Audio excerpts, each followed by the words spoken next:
Hello guys, my name is Amit Sani and welcome to StudyIQ, and this is the Hindu paper analysis video. In the morning these videos come, in the evening the PIB videos come. Both in Hindi and English you get these lectures, and today is 3rd of May. So the PDF you will get on the Telegram channel of StudyIQ and the Facebook group of mine that is given on the last page. So let's start the lesson. These are the numbers that you can call and you can ask for these pen drive courses by StudyIQ. And 60% off is also going on, and all are updated courses, and these are the best courses for the 2020 and 2021 aspirants, because these are updated one, and sit at your home and study peacefully, and all the guidance that is available with these videos. Any kind of query you can ask us anytime. These are the words that I found today and try to use them in sentences. Now about the articles. Don't give in to polarization. We will discuss this important article about the Sri Lanka's situation. It is an explanatory one, and how things are linked with the polls there which are due this year, and how things are becoming dangerous. So GS paper 2 would be important here, because it is the neighbor for us, and it's a close neighbor, and whatever is happening, that is important for us. The gender latitude socio-economic transformation, a very important point is raised here by the writer. GS paper 1, 2 and essay topic it makes here, because it is the social situation, it is the issue of gender equality, and it's an important topic. Every year we have essay topic on this issue. Lost lives, it is regarding the Maoist issue and the Gadchiroli incident that happened, and how things are out of control. So GS paper 2 would be important here. And here a global label. In this article it talks about the Masood Azhar case and this Security Council resolution 1267, and what is the way ahead, and what is the consequences of this thing, and what is there available as a past consequence of it. So we will discuss that. GS paper 2 again would be important here. This is an important report here, and the discussion you should go through it, and all things are less important. Next, a global label means we have got this label because China has supported this move, and India has been working for this now for decades.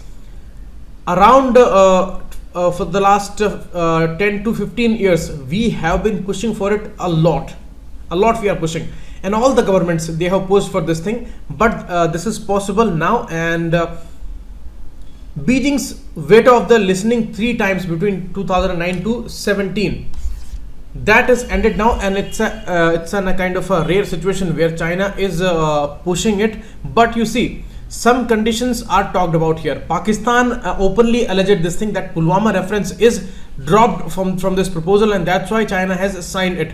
But we in our official statement by External Affairs Ministry, we said that our aim was to declare him the terrorist, and it is the result of all the important past incidents where it has inflicted many pains to India, and all the terrorist activities where he was involved in.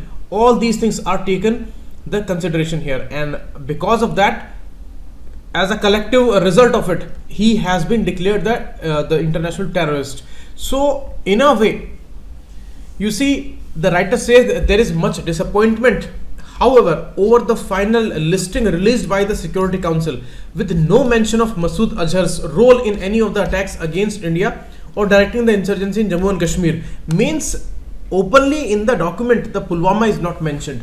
That is a problem, because the whole rhetoric, all the issue politically before the election was regarding the Pulwama. They are demanding votes in the name of Pulwama, that dedicate your first vote to Pulwama martyrs and all. So all these issues, they became too much political, and you see, always that is recommended that leave these things aside from politics, otherwise it would create a joke. And every issue, every security issue, if we bring in the election purpose election campaigns which are meant to be for the developmental issues, so then opposition would attack all these parties. They will be involved in all these past present strategies, they will be discussed, and all kinds of allegations would follow. And the level of India's news, the popular media houses and their debates, that is so worst that we cannot expect anything good out of these mentions. So these things should be kept outside politics. That is the main message here, because you see, in the past we have seen Hafiz Saeed, who was the mastermind of 2611 and Lashkar-e-Taiba's chief, and other important commander of the Lashkar-e-Taiba, the same group, Zakirul Rahman Lakwi. They all are roaming free in Pakistan, and no curbs we see, no stern action we see against these people. They are politically very strong, and they are actually spreading all kinds of their influences, and that means they are continuing their all processes against India, and they have their dirty aims regarding India. So that means all these mentioned Security Council issues, proposals and all, they are not inflicting any kind of problem for these people. So that is why there was an article some days back in the Hindu that if we will declare him as an international terrorist, then not much is gonna change, because the approach that is being followed till now, there are no mandatory issues, and all these pressures are only there. No action, international action is given there. Although these curbs on their movement, their finances and all, these things are controlled. But you see, if a state is sponsoring them in a hidden way, then there is no impact of these things. So that is why Hindu said that not much is gonna change with that. We need to focus more on our the intelligence capabilities, our strategies, and how do we control these things in the best possible manner, and how do we maintain peace in Kashmir region, and how do we neutralize all these groups and all. If we get any kind of chance, then we should annihilate these groups. So that is the thing that we should focus on. But here the things are too much political, and now the issue that is going on, you see, the next article is on the lost lives in Gadchiroli, where 15 forces personnel, they have lost their lives. And you see, the very unfortunate issue is that the media coverage in all these national debates and all, that is not given much to this incident, and too much emphasis is there on this particular achievement of India, where it is not going to bring a great result for India, because our aim was to end this person, but that was not possible. And we were putting pressure on Pakistan and all, and China did not give in first, but now China is saying that he has enough evidences now, and they are signing this. But again, in the final proposal, Pulwama was not mentioned, which was raised as the highest stake politically. So that means what kind of consequence is gonna be there in the future, we can predict. So the stern action is needed, and more we need to work on our capabilities, and the situation is such, and if the status quo is maintained, then no action, no positive impact we can feel in the future regarding these terrorists and their organizations, because things are going in a similar way where less results are visible on the ground. So that's the C. But certainly it's a win for India that when on the 22nd of April, our Foreign Secretary Vijay Gokhale, he went to China, and all these settlements were possible, and now they have settled him in that category, where it is called 1267 ISIL and Al-Qaeda Sanctions Committee, and that committee has declared him as the international terrorist. So something would be there, and certainly that would be pressurized. Pakistan would be pressurized, because these are the heroes in Pakistan, and these things will bring psychological impact. But how much practical impact would be there on the ground, that is to be seen. Next, in this issue, when more than 15 of these security forces personnel, so they have lost their lives, they are martyred now. Issue is there that some unpreparedness, some ignorances were there, because a quick response team was going down the road to Dadpur in Kurkhela, where extremists had set fire to 3 dozen vehicles. They got a news that they have set on fire some vehicles there. So without thinking, in a haste, they just left from the place, from their station, and they met with this unfortunate fate. So you see, although we are discussing these things and all these reports are going to be there in the future, but you see, it is not that simple. And even these people, they know about the situation, they know Gadchiroli is a very sensitive area, but every time you see, you cannot be skeptical about things, and this is not the way to live life. But these are professional people, so they should have heeded all these issues, and intelligence reports should be there regularly with these people. And when they are going through a area of jungle where many dangers are there, so they should have been careful. That is the message till now. But it is the shocking example of poor planning, the writer says, because the ease with which the extremists were able to torch so many vehicles is alarming. That means there is some support. And the issue of this area of red corridor is going in a perpetual sense. And you see, the biggest lag that I noticed in very last years, that not a big discussion and not a great strategy we saw on these national media debates and or anywhere where the public pressure is created. So in the social media, in all these issues, this area, this Maoist issue was in a way ignored, although they ran an important campaign on Twitter as urban Naxals and all, and they are talking about it regularly. But only these social activists and all these poor tribal sympathizers and all, they were in a way defamed, and they were targeted, they were arrested. But not a big strategy we saw regarding these Maoists and what they need to do. They did not discuss it with a much dedication, and this ignorance is resulting in these kind of issues. Because you see, it has been a time, if we leave that incident where before the Chhattisgarh election, legislator plus some security personnel, they were killed by these Maoists and all.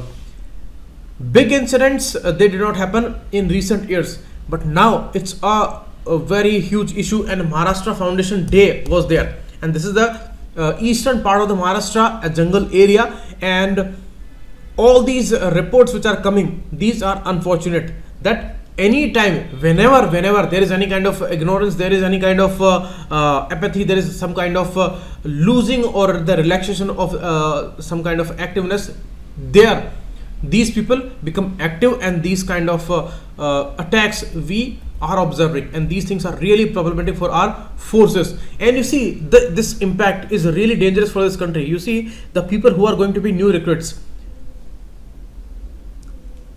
somewhere maybe they are very brave, but their families and all, and the parents who are planning for them in their lives in the previous years, so there may be a negative impact, that our strategies are not robust and consistently our forces are under attack.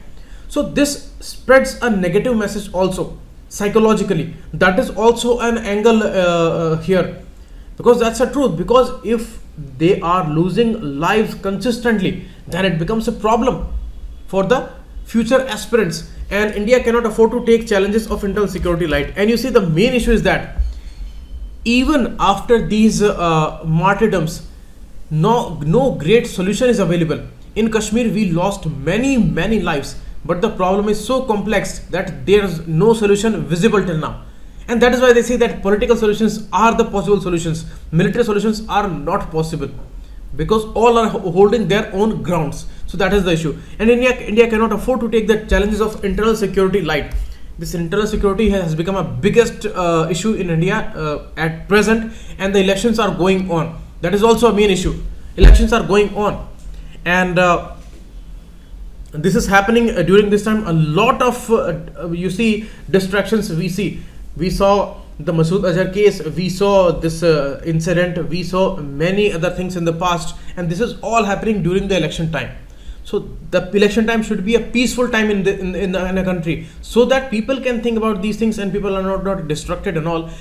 But now they are heavily distracted, and all these news media debates, they are taking everything politically, and they are making everything sensational in a sense, and that is really unfortunate a thing. If anything happens bad with this country in future, only these media houses, they will be responsible. I'm telling you, they only will be responsible. They are creating a mess in this country, and what our young ones are growing ones, what they are learning from these situations, this is really scary, and a very bad social situation is developing in our society. And that is why crimes are rising, and crimes are rising even between the educated class, because the media is responsible for that. The way they are looking for all the sensational information, if they do not find any, then they make these things sensational. These things are really putting a big danger for our future, where at one side we are moving towards a great trajectory of growth, and at one side the social situation is really problematic. Next, don't give in polarization. Again, the issue of polarization. And I'm telling you, this is the issue that is going to be very much political in Sri Lanka, because it is the election year in Sri Lanka. And many indications are there that these things are motivated for the election, because the consequence that we see that the Sri Lanka is observing, that is the communal disturbance there. The harmony is totally lost and the Muslims are under attack there. Already Sri Lanka, like country that has been very aggressive in the past, and it has seen in the recent times many internal disturbances. In that kind of a country, if this kind of incident happens, then we can imagine the situation, that what kind of attitude will develop among the youth and among the important active groups there. LTT Lite was the most important group till now, where all the civil war, all the issue, all the clashes and the whole disturbance that went on all over the Sri Lanka, the Lite was responsible for that. When it ended, now Sri Lanka was already going through many economic pressures because of the debt trap of China and all, and now this situation, and the top leadership that is playing a blame game there. And you see, the situation is turning against Muslims. So this Islamophobia factor, actually that was popularized by these Western countries, and after the 9/11 attack, and this Islamophobia is actually being exploited as a term, because there's no issue with the religion. It is the issue of a political interpretation. And you see, these are intentional messages. The way on the social media they spread these messages, that this is written in this holy book, and this is written here in their religion and all, and these things are all against us, these things are going to destroy each and everything. So these kind of things are political interpretations, and they are done for the political motives. Otherwise, religion, it has peace in the core. If something is aggressive, if something is somewhere problematic, then these things were not appreciated. But today they are only appreciating, they are only highlighting those things which may be interpreted in a wrong way.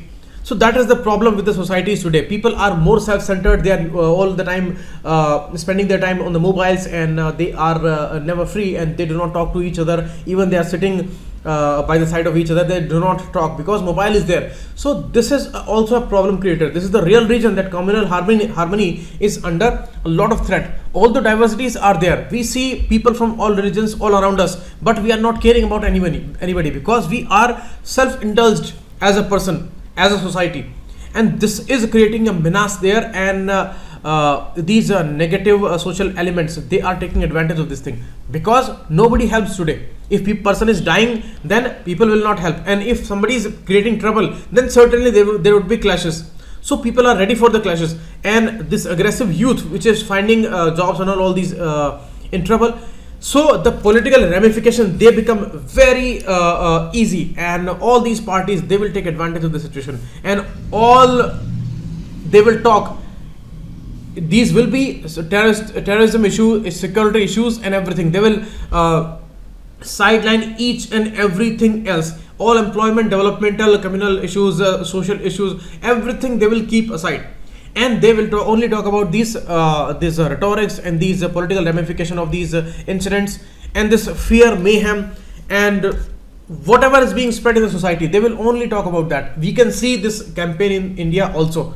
Things are totally concentrated on national security. It is everything that they are talking about, as if there is nothing else left in this country. There is no economy, there is no jobs issue, there is no education issue, there is no health sector. They are talking nothing about it.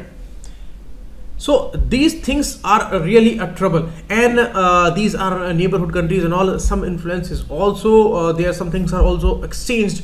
So the writer says that the situation is really problematic in Sri Lanka, and the tourist industry has also hit hard, and right-wing politics at the same time is dangerous with no solution, because it is the time where right-wing ideology would be dominating the scene, because people are angry and extremist thinking is totally relatable with the right-wing politics. They need solutions, and for the solutions they need to think a lot, and for that they need free thinking, they need a peaceful approach, otherwise they won't be able to think.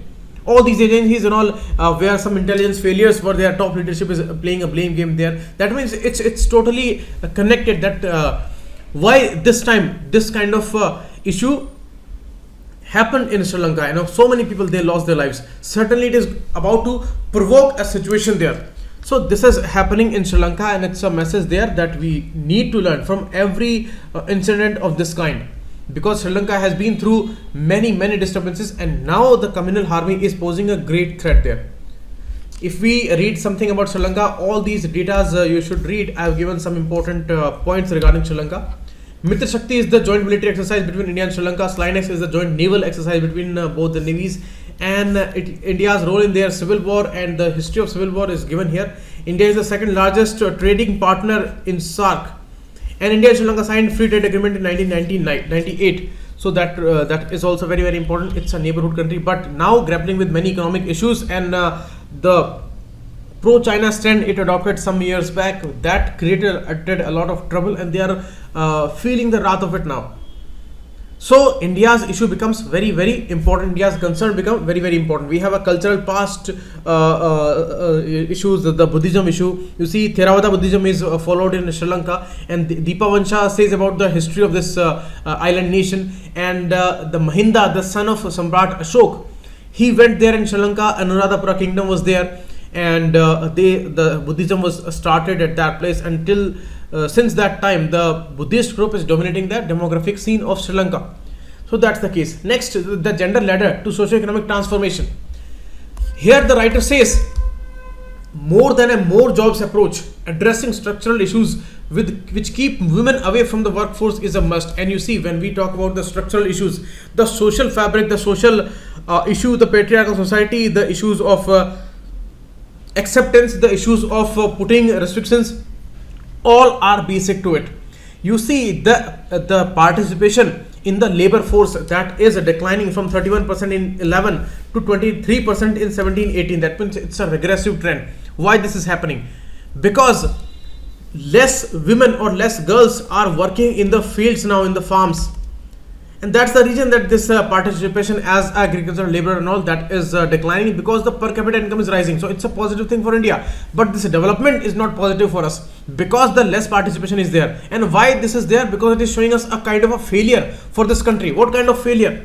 Failure is that when they are educated, when a backward area is very far, in a very fast manner, it is converting into a city, then the people's aspiration are going more towards jobs. If we are not able to give them jobs, if we are not able to fulfill their aspirations and all, then the participation goes down, because the educated girl, she wants a job, she wants to be independent, she wants her rights, but that is not being possible in 100% way. So the decline has been sharper in rural areas where the female LFPR, you see, because the per capita income is rising, so less women are ready to go to fields, but there are many restrictions because the area is backward. If the girl takes a job and she goes out, then all these people will mock and some will stalk her, and all these troubles she has to face. And then their parents, their family members and all, they will say that we told you, do not join the job and do not go outside the home and just get married and everything is fine. So this is the regressive thinking that needs to be changed. Collectively, they cannot take action against the wrong people who are there, antisocial elements who are teasing girls and all these harassment issues.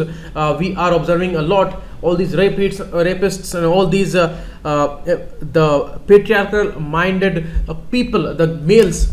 So there must be a solution for these people, because if those kind of changes will not be there in India, then a socio-economic transformation is not possible. Totally, it is not possible. Okay, and most women in India are engaged in subsistence level work in agriculture, in rural areas, and in low paying jobs such as domestic service and petty home based manufacturing. in urban areas. That means they do not have actually a life. They do not know the horizons of the life. They are just fulfilling their responsibilities, and where they are never recognized, their work is not taken as a work, and in a way they are doing a kind of a bonded labor, you must say. Because a person, suppose a person from a backward state, and he is taking up a very menial job in Delhi, and he is coming there with his family, and the family stays far away in a particular state, but these people are very poor. That is why that person has come to Delhi, and he comes with all big luggages and all, and they are struggling a lot in trains and all. But what about the lady? After some days she will be working in some kind of a factory, some kind of other additional jobs she would be taking. So this may be a female participation, but this is actually very, very struggling for that girl. So these structural issues, these jobs issues locally, they should produce, so that the improvement people can feel. If we take the example of some educated states now, like the case of Rajasthan, Haryana, where education is much more important, government jobs are much more important, so girls are taking up that job, and in huge number they are taking up, and now the life is totally changed. They are much more active, they are much more expressive, they are much more confident in their approaches. And here some states where jobs are a bigger problem, education is a big problem, then more backward the society, more traditional the people are, more troubled girls in those areas are. So that's really a concern, and when these structural issues will not change, then people will not be ready for these kind of socio-economic changes, and these transformations would not be there. And the attitude of the males, that should also be changed, because they have the historical grudge against males. So some incidents would happen that some women are crossing line if they are given the rights, and then they will misuse it. So some incident of these kinds, they will be there, but males need to tolerate about these things, because males have exploited for generations, and these things are really problematic, that the gender equality is not established till now. So that is why the demand for 50% reservation is becoming very important in the legislative system and all, and that's really legitimate. 15% only is the participation, according to NSSO data, in the professionals and managers and clerical workers jobs for the women. So that means women with moderately high level of education do not want to do manual labor outside the house, which would be perceived to be below their educational qualification. That is the case with males. Now that is the case with females. Why they would be taking up these kind of menial jobs? Okay, nobody wants to become a chowkidar in this country, although it's a profession, but nobody wants to become a chowkidar here, because there is no respect for that job, there is no good salary, and that does not fulfill the aspirations there. So they want good jobs. They cannot work in field after getting a PhD. So that's the situation, but the jobs are not being possible till now. So they devote a substantial amount of their time to work with which is not considered as work, but extension of their duties, and is largely unpaid. It is talking about the situation of females in households where they are working. They are doing some menial job, and they are taking up responsibility of the homes. They are feeding their kids, and everything they are doing in 24 hours, and they do not have time to sleep. So this is the substantial amount of time they are investing somewhere, but they are not getting anything for that, and even their kids sometime by the abusing husband. So this is really a big problem in the traditional part of India.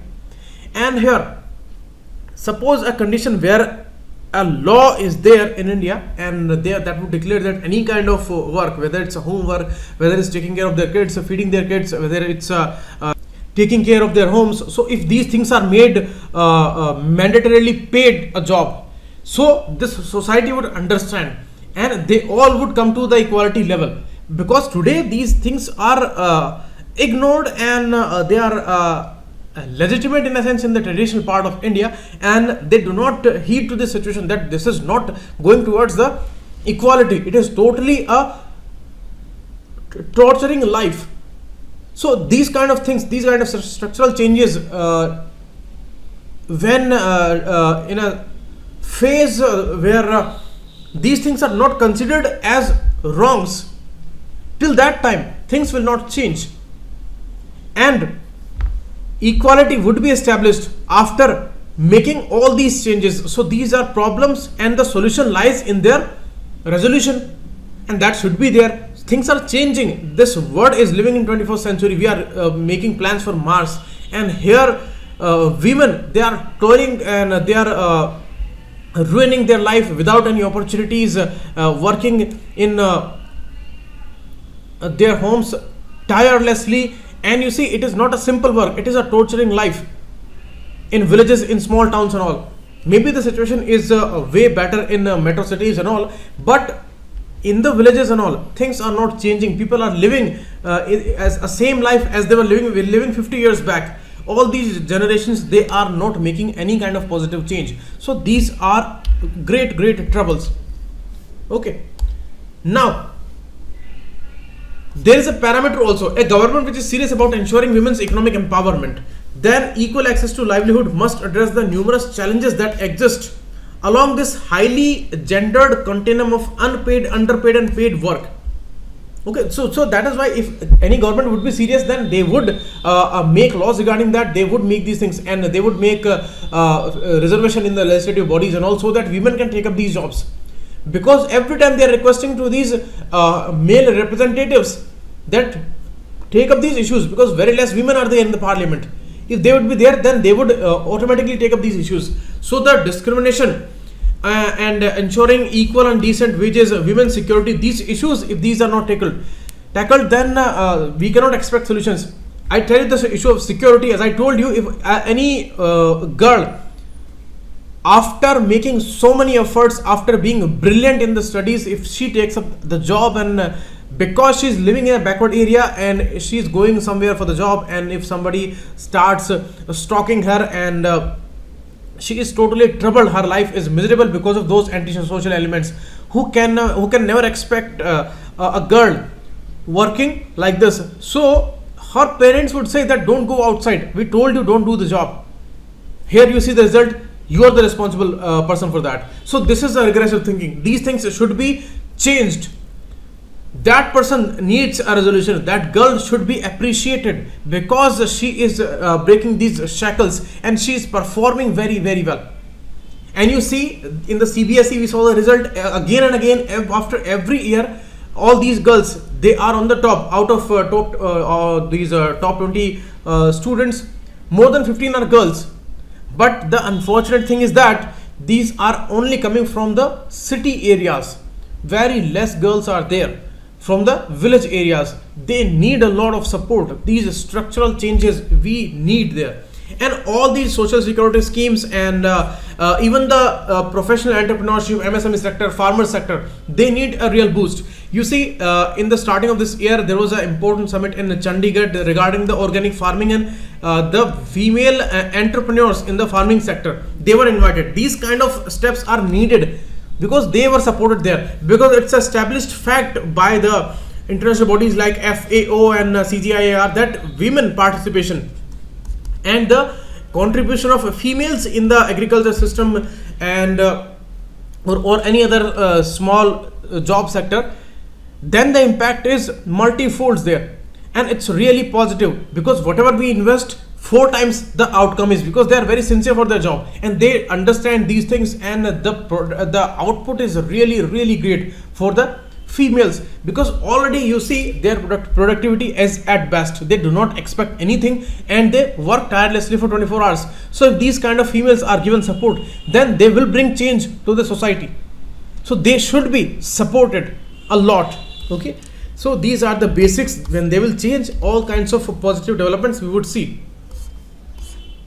Fundamental demand is that women must be recognized as farmers in accordance with the national policy of farmers. That is also a legal thing, and in all these provisions, all these laws, these things should be established because they have taken everything for granted and they are not changing their minds. So any government who is taking a society backwards, that should be rejected. That is also a message politically, because politically is the ultimate option. We may say that these are the authority wielding people. They can bring the biggest change there by these laws and by these provisions, by these rulings and regulations. So it is expected from these people that they take positive steps and they take society towards a positive side, not the backward side. So that's the thing. Next, ISRO says again that we discussed yesterday that the Vikram lander is there and the Pragyan rover will move on the moon surface, and it would be the southern part of the moon, which is a really inaccessible area, and till now only one country has been there, and it is going to be the soft landing. So India would be the leading country, and GSLV Mark III is going to lift that, and moon's orbit is around 3,82,000 kilometers away from Earth's surface. That's a situation. And 6 wheels rover that is gonna roam here, and it will do a lot of experiments. And you see these are the pits and all, and the surface is very much coarse here. Why? Because it has not any atmosphere. So all these meteoroids and all these important these pieces of these meteors and all, they are hitting the ground directly, so they are creating these craters. Okay, so I've told you everything about that. In the questions also we had discussed this issue. So it's a lunar program, and it is talking about the other countries' program also, that till 2024 NASA is planning to send astronauts to moon, and China is also trying to establish a particular station on moon. So they are again turning towards moon after many years. Chandrayaan 2 it is going to be. Next, registration. You see this is the authorized and standard registration plate. In this picture you can see, and you see here it is the QR code, and that can be easily recognized by the cameras and all which are there on the traffic lights and all. In the Western countries they make all these challans and all through this method only. They do not stop the vehicles, and if somebody is breaking the rule and all, then they do not stop them. The whole penalty issue and all that will reach up to that person's home address, and then he has to work according to that. So this standard was adopted many years back, but till now we have not done these things universally. And NIC, National Informatics Center, that maintains all the digital platform e-governance issues and all, that has blocked access to the transport mission mode projects. Pan India application, that is Vahan application. So they may ask you about the Vahan application also. There is a Vahan database regarding that. Okay, so NIC blocks access for not integrating high security registration plates. These are high security registration plates, HSRP. These details are not given to Vahan database. So that's why this issue is very sensitive. And you see many times in the terror activities and all, and in some other cases, these vehicles are used. So if the database universally is available with the app, and the government is having all the data, then it becomes very easy to trace any person. So that is also a particular angle with this. And these are some issues which makes things smoother, simpler, and the better governance is available. But the people, they also should cooperate here, and there should not be any kind of corruption or any kind of profiteering with these rulings and all. And you see, because you see this machine is here, and this person is actually punching this particular plate. But you see what happens, this task of these installing the plate and all these numbers and all, this is given to some contractors. So here they make money, and all these corrupt methods are also going on. So normal public is frustrated with these kind of moves, and they will continue the older methods and all. So these things are regressive, so they should be taken care of here. And this HSRP is a very progressive thing, and that should give all the details to the Vahan database. That's the case. So they may ask you in the prelims. Now, as I told you, out of top students, maximum number are there with the girls. So they are again outshining boys. So it's an important message. And students are, the male students are stuck with the PUBG, IPL, Game of Thrones and all these things, and girls are showing the real potential here. So be aware, boys, you also need to prove some things here, otherwise the condition would be very bad after some years, because girls are taking everything and they have better potential than you people. So thanks a lot for today, and tomorrow we will meet again, and the PDF you will get here in this group. So thanks a lot, keep watching to Zamit Channel.